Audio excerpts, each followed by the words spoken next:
आज जो हमने चीज़ पढ़नी है उसका नाम है problem on energy store in a inductor. यानी कि हमने जो energy store in a inductor के बारे में बात की थी, टॉपिक पढ़ा था, उससे रिलेटेड एक प्रॉब्लम को सॉल्व करते हैं। तो प्रॉब्लम क्या है, अगर मैं उसको सामने लेकर आऊँ तो प्रॉब्लम क्या है कि solenoid of length L is equal to 0.4 metre, radius 0, R is equal to 0.02 metre and N is equal to 1000 turns per meter, carries a current of I is equals to 3 ampere. Calculate the energy density in the magnetic field of the solenoid. Find the total energy stored in the solenoid. सवाल ये है कि एक solenoid है जिसकी उसने क्या किया हुआ है, लेंथ दी हुई है, नीली लंबाई दी हुई है, जो कि कितनी है आपके पास, वो है आपके पास लेंथ स्मॉल है 0.4 मीटर। जबकि वो कह रहा है कि उसका जो सोलिनॉइड का रेडियस है, बेसिकली सोलिनॉइड के रेडियस से क्या मतलब कि ये बेसिकली क्या है कि एक तार को अगर आप एक चीज़ के ऊपर एक रॉड के ऊपर लपेट दो, जैसे कि मैं हिस्सा लपेट दूँ, इसको मैं ज़रा एक एनिमेशन ज़्यादा समझाता हूँ, उससे ज़्यादा समझ आएगी। ये एनिमेशन मैंने sketchfab.com से दिखा रहा हूँ, जिसमें मैंने एक, अगर आप देखें तो एक मॉडल है जिसमें एक तार है जिसको एक रॉड के ऊपर लपेटा हुआ है। तो जो एरिया की मैं बात कर रहा हूँ ना, वो ये वाला एरिया है, ये रॉड का एरिया नहीं, ये जो सॉलिनॉइड है ना, ये वाला, ये एरिया की, इस क्रॉस सेक्शनल एरिया की बात हो रही है। ये एरिया और इसका रेडियस उसने दिया हुआ है कि वो रेडियस, जो कि जाहिर है इसका, अगर आप मैं कहूँ कि ये वाला रेडियस आर है, जो कि कितना उसने दिया हुआ है, वो दिया हुआ है 0.02। जबकि number of turns per unit length, यानी इस लेंथ के अगर मैं number of turns per unit length देखूं तो वो आपके पास उसकी वैल्यू कितनी है, 1000। जबकि सवाल ये है, और जबकि करंट इस पे उससे कितना गुजर रहा है, वो करंट गुजर रहा है आई, जिसको हमने यहाँ पर, ये करंट क्या आई और उसकी वैल्यू क्या है, 3 एम्पेयर। सवाल ये है कि आपने एनर्जी डेंसिटी निकालनी है जो कि सोलिनॉइड के अंदर होगी, और इसके साथ साथ आपने ये बताना है कि टोटल एनर्जी स्टोर कितनी हुई है। अब ये चीज़ें दोनों कैसे पता लगेंगी, एनर्जी स्टोर इन इंडक्टर के बारे में हमने के अंदर ये बात पढ़ी थी, जो कि ये वाला लेक्चर था, उसके अंदर हमने एनर्जी डेंसिटी को कैलकुलेट किया था कि एनर्जी डेंसिटी क्या है, कि वो एनर्जी डेंसिटी क्या है कि आपके पास U is equal to 1/2 B square over mu not, जिसमें बी क्या है, मैग्नेटिक फील्ड, म्यू नॉट क्या है, परमेबिलिटी ऑफ फ्री स्पेस, जो कि हमने इस लेक्चर के अंदर डिटेल से देखा था। जबकि इंडक्टर या सॉलिनॉइड जो हम बात कर रहे हैं, बेसिकली सॉलिनॉइड क्या होता है कि एक तार को इस तरह की शेप दे दो, एक चीज़ के ऊपर लपेट दो, तो इसको हम क्या कहते हैं, सॉलिनॉइड। जबकि जो इंडक्टर है वो भी सॉलिनॉइड, यानी सॉलिनॉइड जो है उसके पास एक इंडक्टेंस वाली प्रॉपर्टी होती है कि जब इससे करंट पास होता है तो ये इसके अंदर एक प्रॉपर्टी आ जाती है, एक चीज़ आ जाती है जिसको सेल्फ इंडक्टेंस बोलते हैं, जो कि इंड्यूस करंट, जो कि करंट तब्दील हो रहा होता है इसके अंदर, उसको अपोज करता है। तो वो उसको हम इंडक्टेंस कहते हैं ना, तो ये इंडक्टर उसको चीज़ को कहते हैं जो कि ये चीज़ करता है। तो ये इंडक्टर भी कह सकते हो, सॉलिनॉइड भी कह सकते हो। अब हम इस फॉर्मूले का इस्तेमाल करेंगे जो कि एनर्जी डेंसिटी का है, जिसको मैं यहाँ पे लेबल भी कर लेता हूँ कि ये क्या है, ये पहला पार्ट है ए, जिसको हम एनर्जी डेंसिटी कैलकुलेट कर रहे हैं जिसके अंदर। अब इसके अंदर मुझे बी पता होना चाहिए, म्यू नॉट। म्यू नॉट क्या है, ये एक कांस्टेंट है जिसकी वैल्यू होती है 4 पाई × 10⁻⁷ न्यूटन पर एम्पेयर स्क्वायर। ठीक है, ये यूनिट भी है इसका और साथ जाहिर है इसकी वैल्यू की ये है। ठीक है, अब आपके पास ये जो बी है ये कैसे निकाला जाए ताकि हम एनर्जी डेंसिटी निकालें, दूसरा पार्ट हम देखेंगे। इसी एनर्जी डेंसिटी से फिर हम ये आसानी से निकाल सकते हैं, क्योंकि एनर्जी डेंसिटी क्या है, total energy per unit volume. तो अगर वॉल्यूम हम निकाल लें तो उसको इससे डिवाइड करके निकाल सकते हैं, तो वो मसला नहीं है, पहले हम इसको निकालते हैं। अब इसके अंदर जो बी यानी मैग्नेटिक फील्ड है, उसको निकालने का एक तरीका है, ये सॉलिनॉइड है और सॉलिनॉइड की जो मैग्नेटिक फील्ड है वो हम निकाल सकते हैं म्यू नॉट एन आई से। जितना करंट पास हो रहा है अगर वो अब हमें पता है, तो हमें पता है कितना है, 3 एम्पेयर, तो हम 3 एम्पेयर डालते हैं। जबकि आपके पास एन क्या है, ये number of turns per unit length है जो कि 1000 है, तो उसकी वैल्यू यहाँ पे प्लेस करते हैं, म्यू नॉट की वैल्यू डाल के इसको सॉल्व करते हैं।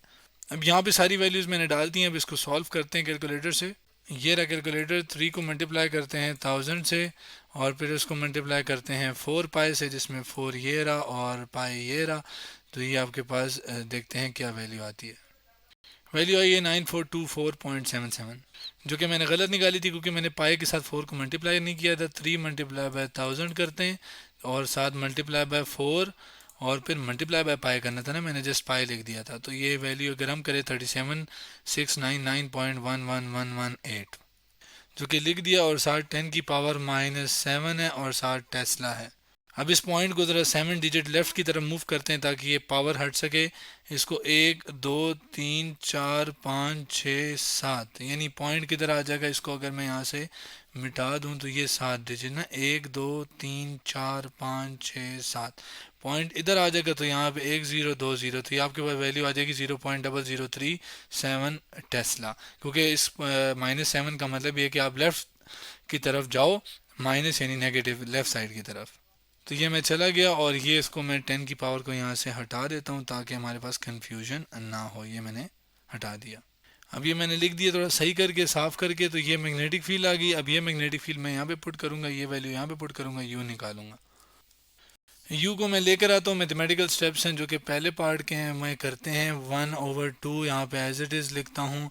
बी स्क्वायर 0.00379 इसकी वैल्यू प्लेस करते हैं, जो कि ये कर ली। जबकि नीचे अगर हम आए, यहाँ पे 376 है, ठीक है, ये मैंने 9 गलती से लिख दिया है। बल्कि इसको 6 को 7 कर देता हूँ क्योंकि आगे 9 है तो ये राउंड ऑफ हो गया। नीचे क्या है आपके पास, म्यू नॉट की वैल्यू है 4 पाई 10 की पावर आपके पास -7। तो हम क्या करते हैं, अब इसको सॉल्व करते हैं, इसका स्क्वायर लेते हैं और फिर इस पूरे से डिवाइड करते हैं। तो ये आपके पास स्क्वायर का मतलब इस वैल्यू को जो कि मैंने 3 से 0.00377 जो है उसका स्क्वायर का मतलब इसको 2 बार करें तो ये 0.00377 मल्टीप्लाई करता हूँ, देखते क्या आंसर आता है। ये आंसर आता है। फिर उसके बाद इसको डिवाइड करते हैं 4 से। फिर उसके बाद 4 से डिवाइड करने के बाद इसको मज़ीद डिवाइड करते हैं किस से, पाई से, तो ये पाई रहा।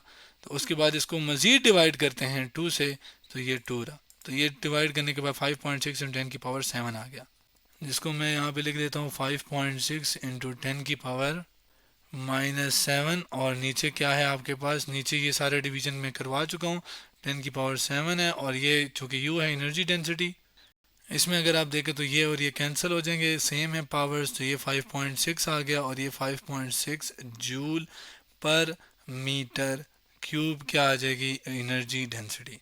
अब एनर्जी डेंसिटी जो कि स्मॉल यू थी, स्मॉल यू की वैल्यू क्या थी कि आप टोटल एनर्जी को कैपिटल यू को डिवाइडेड बाय वॉल्यूम कर लो, एनर्जी पर यूनिट वॉल्यूम, जिसको लेबल कर लेता हूँ। ये टोटल एनर्जी है यू, कैपिटल यू, ठीक है, ये स्मॉल यू है बाय द वे, जबकि कैपिटल वी क्या है, ये वॉल्यूम है, ठीक है। अब मुझे क्या चाहिए, मुझे टोटल एनर्जी चाहिए। मुझे ये पता है वॉल्यूम मैं निकाल सकता हूँ, कैसे निकाल सकता हूँ कि मुझे एरिया चाहिए, एरिया मैं रेडियस से निकाल लेता हूँ, और लेंथ जो कि लेंथ मुझे पता है, तो मैं इस रेडियस से जो कि एरिया निकालूंगा उसको लेंथ से मल्टीप्लाई करूंगा तो वॉल्यूम आ जाएगा।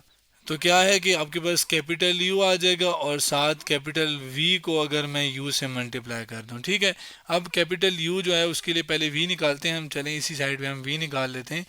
वी क्या है आपके पास, एरिया। एरिया क्या होता है, एरिया मल्टीप्लाई बाय लेंथ, ठीक है। और एरिया चूंकि कौन से एरिया की बात हो रही है, इस एरिया की, और वो सर्कल का एरिया बनता है, क्रॉस सेक्शनल एरिया जो कि सर्कल का है, जो कि पाए आर स्क्वायर होता है, जबकि लेंथ ये एरिया। अब इस सब की वैल्यूज डालते हैं। पाए तो पाए है, जबकि आर क्या है वो ऊपर से उठाते हैं जो कि 0.02 है मीटर, जबकि लेंथ 0.4 है। अब यहाँ पे सारी वैल्यूज डाल देती हैं, ली हैं सॉरी मैंने। अब ये मल्टीप्लाई करता हूँ, ये पाए जो कि मल्टीप्लाई होने वाला है 0.02 से, और फिर इसको दोबारा मल्टीप्लाई करते हैं 0.02 से क्योंकि स्क्वायर है, और इसको मज़ीद मल्टीप्लाई करते हैं 0.4 से। तो देखते हैं क्या आंसर आता है। आंसर आया 5.02 इंटू 10 की पावर -4, जो कि ये आ गया, और 7 मीटर क्यूब इसका यूनिट है, जो कि वॉल्यूम आ गया। अब इस वॉल्यूम को मैं इधर प्लेस करता हूँ, यानी पुट करता हूँ यहाँ पे 5.02 इंटू 10 की पावर -4, जबकि बकाया क्या है, यहाँ से वैल्यू डालता हूँ जो कि 5, क्योंकि एनर्जी कितनी है 5.6, तो ये 5.6 आ गई वैल्यू। यहाँ पर क्या करता हूँ, मैं इन दोनों टर्म्स को मल्टीप्लाई करता हूँ, 5.02 मल्टीप्लाई बाय 5.6। देखते हैं क्या आंसर आता है। आंसर आता है 28.112, जिसको एज इट इज़ लिख दिया है, और साथ 10 की पावर -4 जो कि रह गया था उसको भी लिख दिया है, और साथ ज़ाहिर है अब वैल्यू किस में, ये जूल में एनर्जी है, ज़ाहिर है पर मीटर क्यूब में। मीटर क्यूब इसका साथ जो था वो पर मीटर क्यूब था, और इसके साथ मीटर क्यूब था, तो वो कैंसिल हो गया, आपके पास सिर्फ ऊपर जो है जूल रह गया। अब इसको हम एक और तरीका भी कर सकते हैं कि अब ज़ाहिर है -4 है, इसमें हम पॉइंट को 4 डिजिट लेफ़्ट की तरफ मूव करते हैं, 2 3 4, यानी आपके पास जो वैल्यू है वो किसके बराबर आ जाएगी, वो वैल्यू आ जाएगी यहाँ पर 0.40, उसके बाद यानी 0।